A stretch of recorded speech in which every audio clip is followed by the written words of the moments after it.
Savannah, I'm so sorry to hear about the loss of your husband.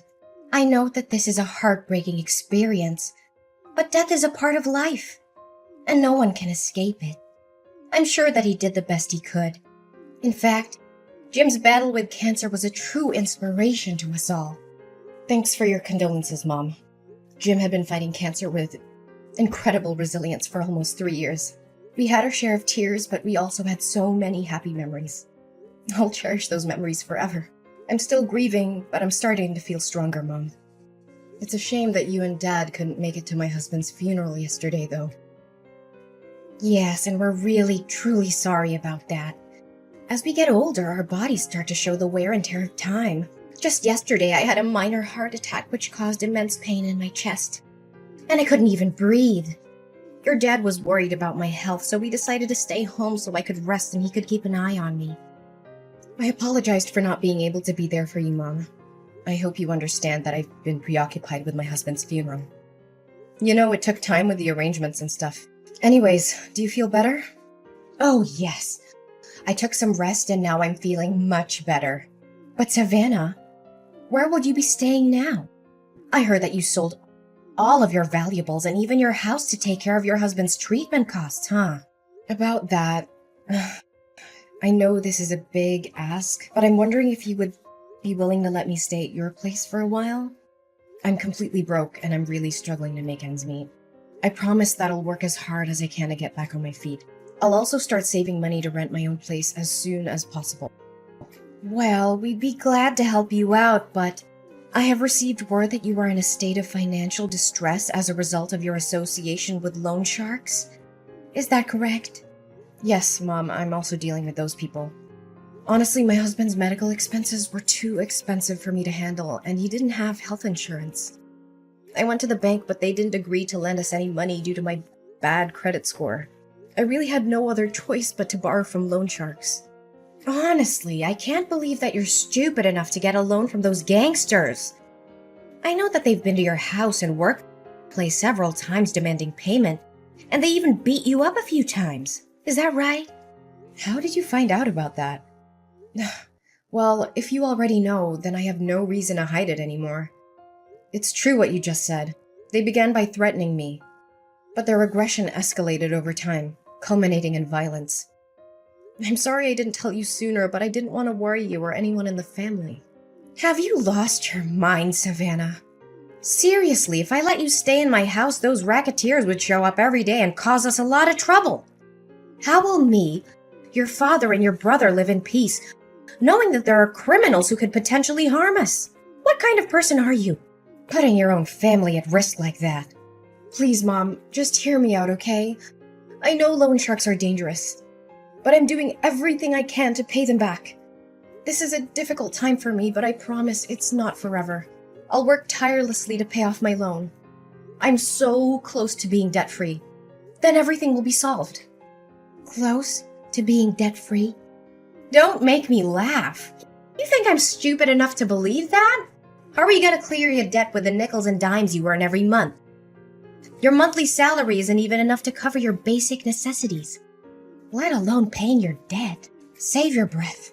Don't even bother trying to convince me to let you in my house. Please believe in me, Mom.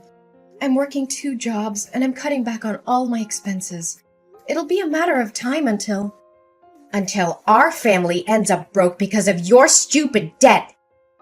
Look, I know for a fact that if I ever let you set foot in my house, you're gonna come crawling to me, begging for help with your financial issues. Or even worse, you're probably gonna rip off all of me and your dad's money. Mom, I know you're angry with me, but I'm begging you to have some sympathy for Joey.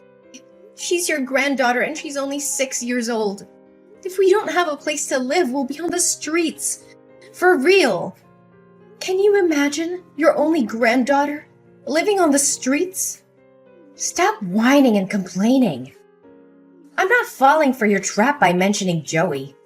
You think you're so important because you gave birth to Joey? Well, guess what?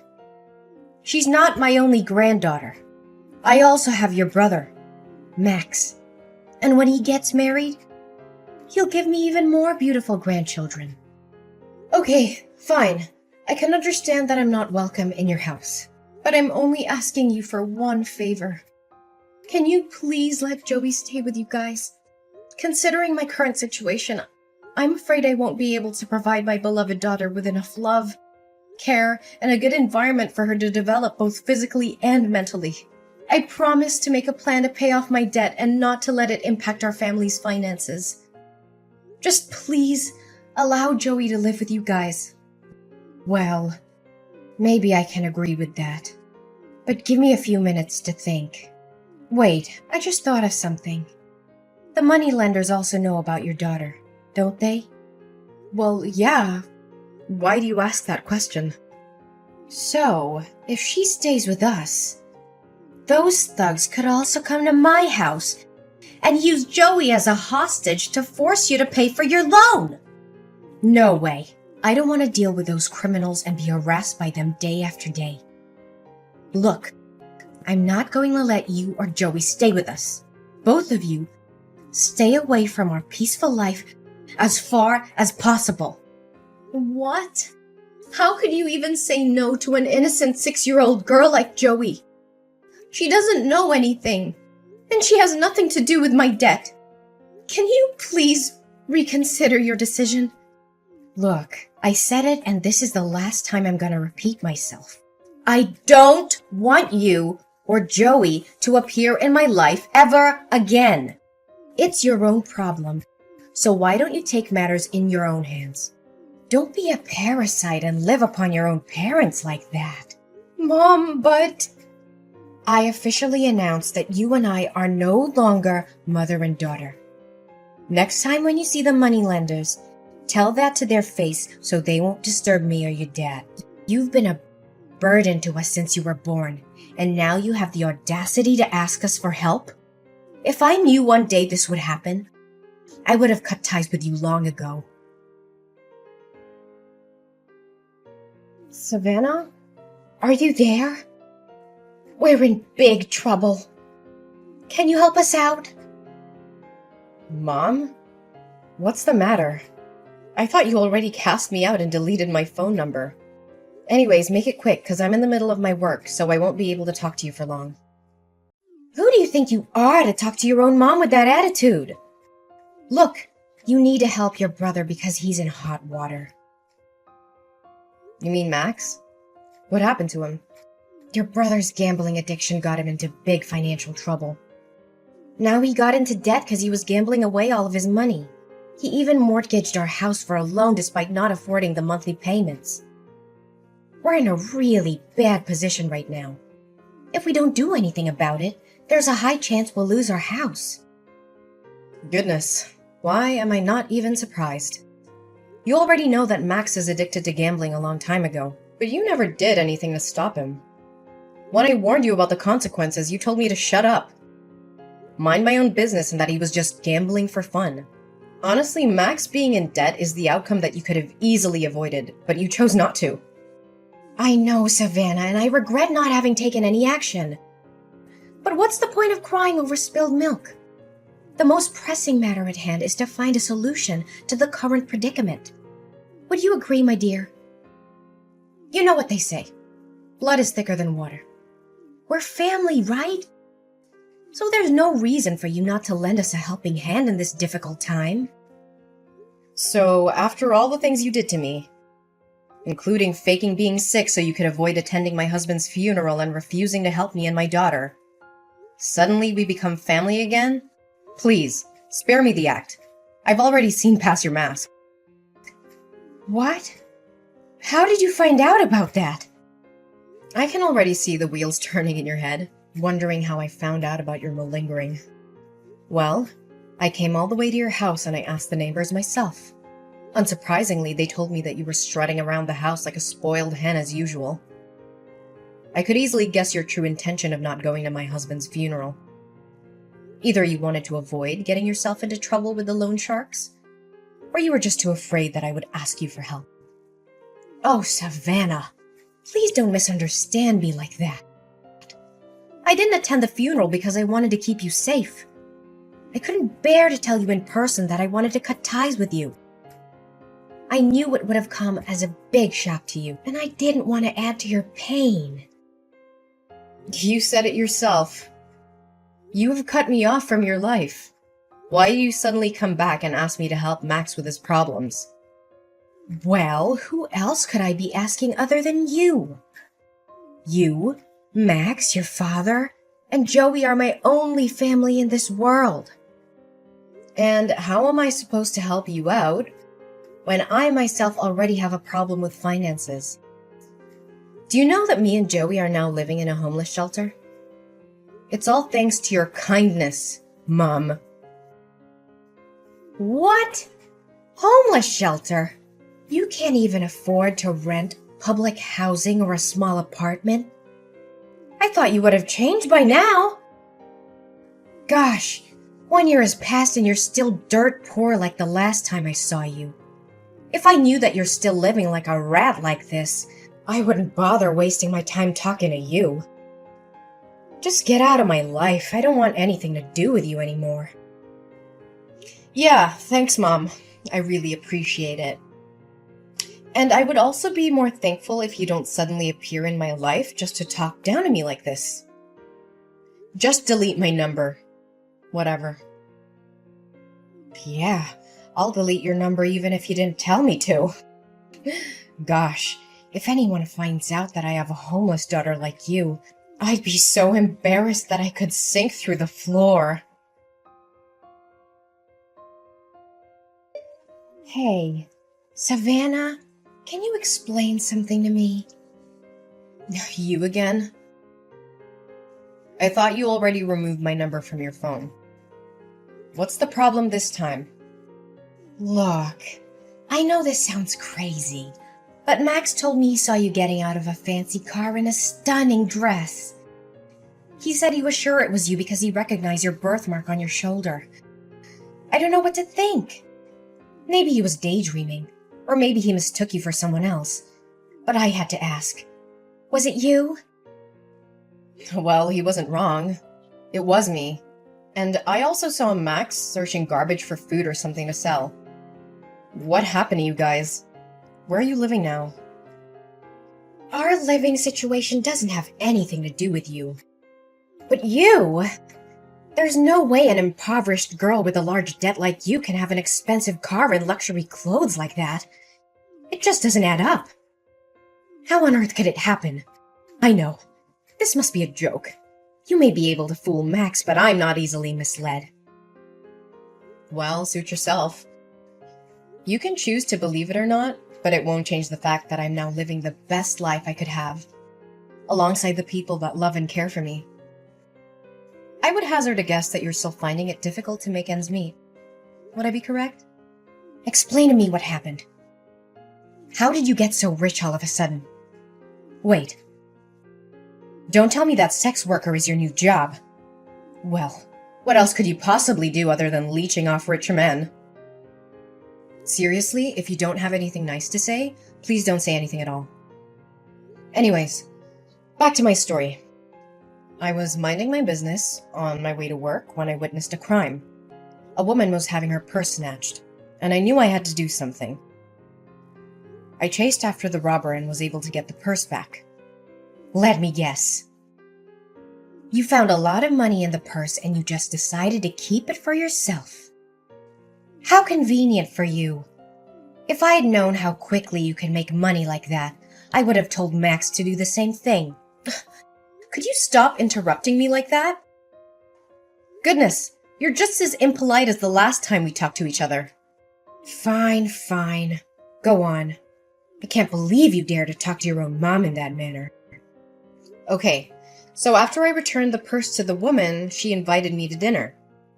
We shared our stories with each other, and it turned out that she was a wealthy woman named Daisy, whose husband, Mr. Johnson, owned a famous fine dining chain.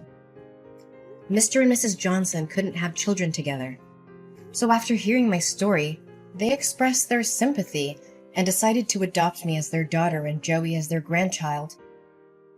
They were also kind enough to help me pay off the rest of my loan.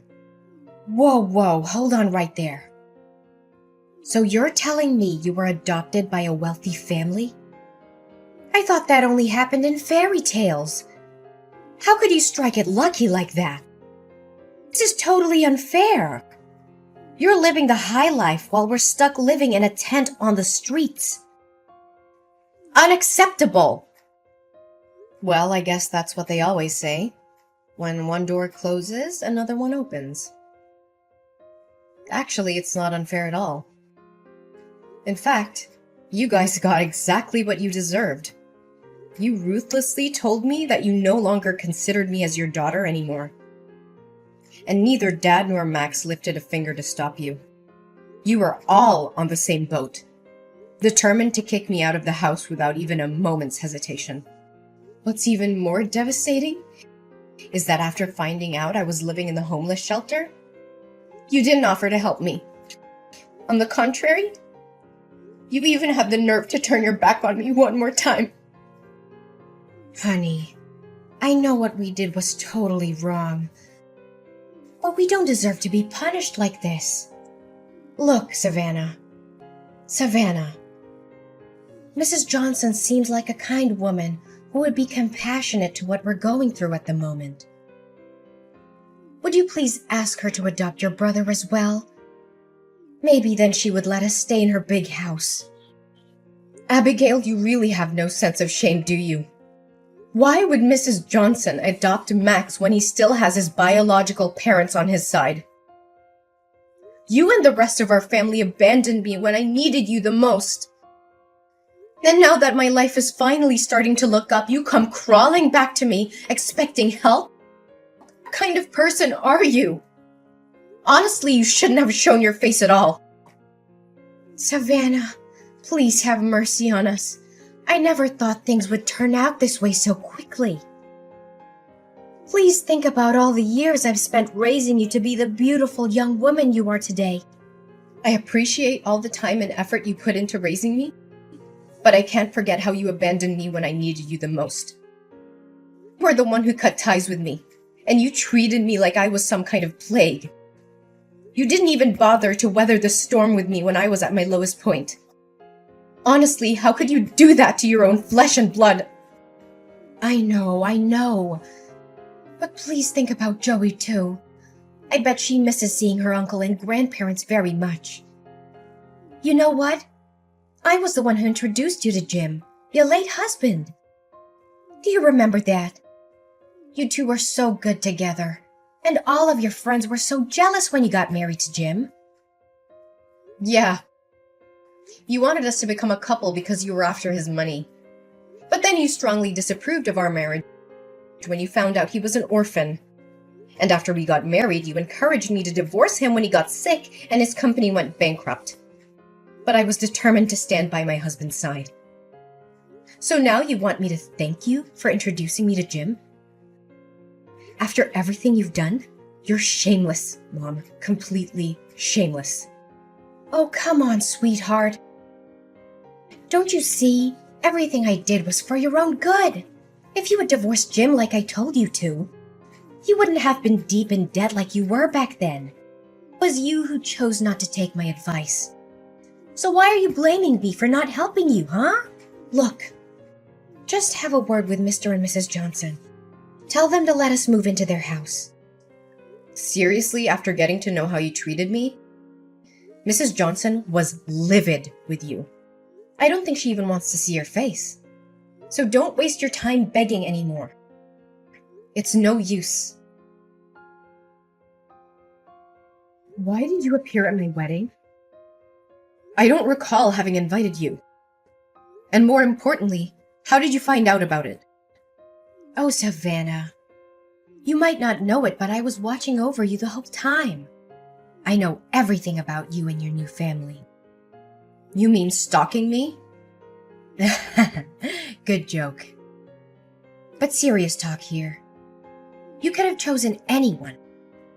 But why an ordinary cashier like Michael? That part I can't understand. I mean, I didn't even know that job exists. Well, there are more important things in a marriage than money, you know. Michael always lights up my world with his positive energy.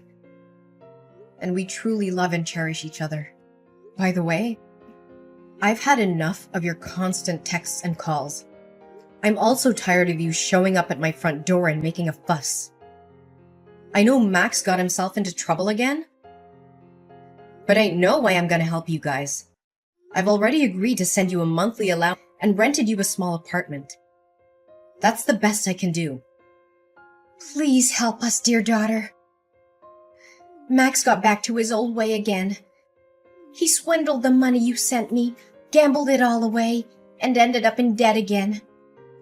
And I can't believe he was stupid enough to actually steal a car and got caught by the police only 30 minutes after that.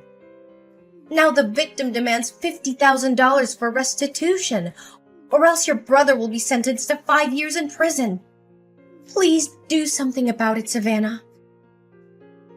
I know you told me about that, but this time I'm not gonna help you anymore.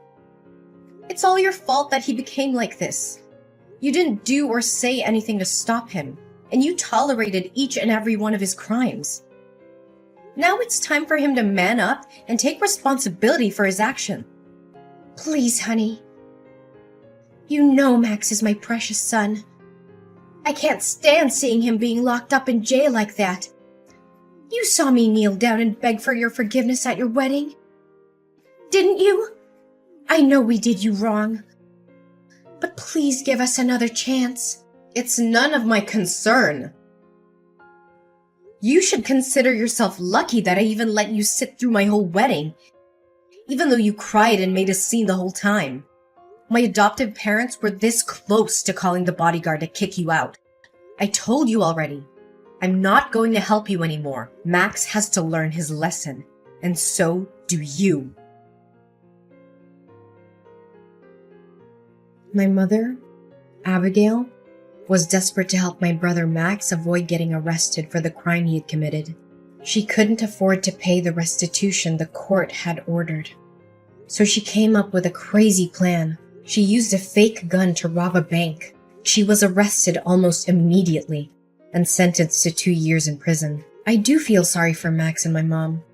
I visited them in jail every now and then, but they always became angry when they saw me. They threw fits and blamed me for their being in jail. They seemed to be unable to see the error of their ways. After my dad left alone in the house, I invited him to live with us and my husband Michael. However, he refused, feeling ashamed of what he had done to me. He chose to live by himself in the apartment that I had rented for him. I hope that in the future, I'll be able to convince him to move in with us. After all, we are still a family. Looking back at everything I went through, I am so grateful for my life. There were times when I thought I couldn't make it, and I even considered suicide, but I found the courage to overcome tremendous challenges in life. I hope that my story can inspire others who are still fighting their own battles. No matter how difficult things may seem, it's important to never give up. There is always hope, and you are not alone.